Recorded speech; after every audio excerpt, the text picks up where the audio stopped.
Que bom estarmos juntos. Vamos continuar estudando a lição da Escola Sabatina com o tema de segunda-feira, hoje, 20 de outubro, Guerra no Céu.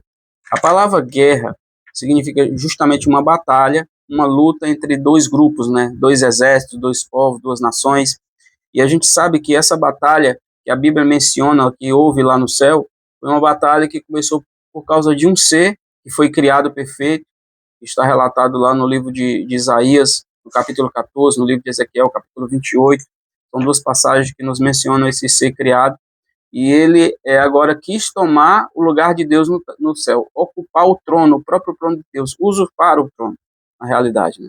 E ele começou agora a convencer os outros anjos de que Deus era tirano, que a lei de Deus era arbitrária, e muitas outras questões também. Teve inveja do próprio Filho de Deus. Ali, até esse momento, houve harmonia, paz e amor no céu.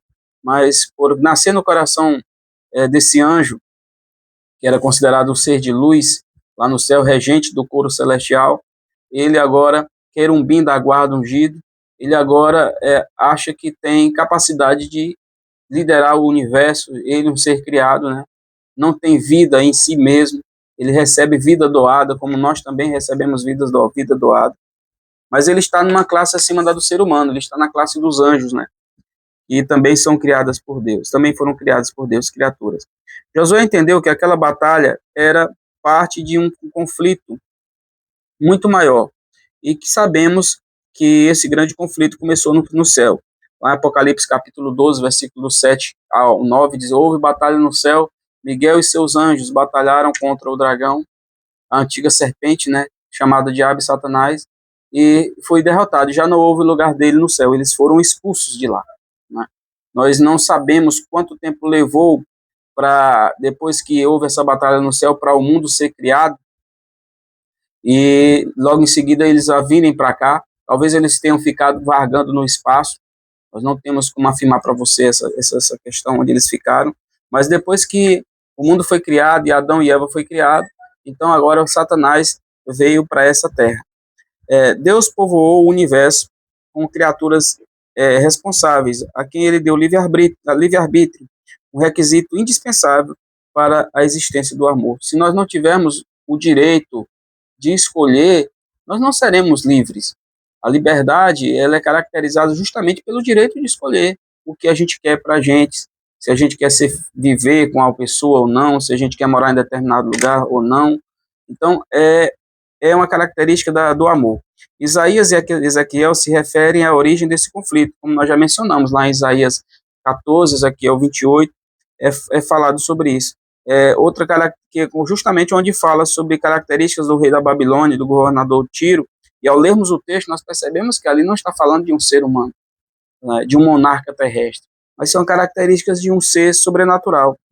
Aqui nos diz que tão pouco se pode dizer de algum rei terreno pudesse ser perfeito nos seus caminhos, não diz Ezequiel 28:15, ou fosse modelo de perfeição, Ezequiel 28:12.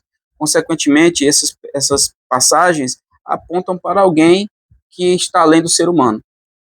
Deus, quando criou Lúcifer, nós entendemos que ele criou Lúcifer perfeito, e não sabemos explicar como que o mal começou a nascer no coração de um ser perfeito, né? É algo que talvez por mais que a gente tente entender, a gente não consegue, mas sabe-se que o mal nasceu no seu coração. De acordo com Daniel 12, capítulo 10, versículo 12 ao 14, esses seres celestiais rebeldes tentam agora impedir o cumprimento do propósito de Deus aqui na Terra.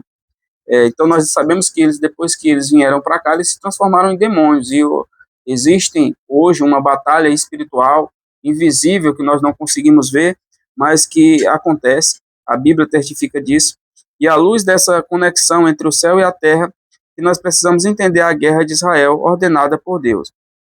Elas eram manifestações terrenas de um grande conflito entre Deus e Satanás, entre o bem e o mal. Então você querendo ou não, nós querendo ou não, existe uma batalha espiritual onde pessoas são influenciadas para o lado do bem ou para o lado do mal, dependendo da posição que se toma, da escolha que se faz, né?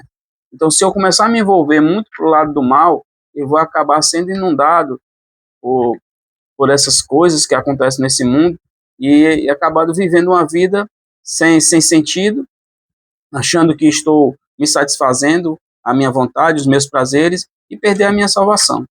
E enquanto, se eu estou caminhando para o lado do bem, buscando a salvação, por mais que eu sofra, por mais que eu passe dificuldades aqui, a promessa que Jesus nos faz é de vida eterna. Ele diz assim: no mundo tereis aflições, lá no livro de João, no mundo tereis aflições, mas tem de bom ânimo, porque eu venci o mundo.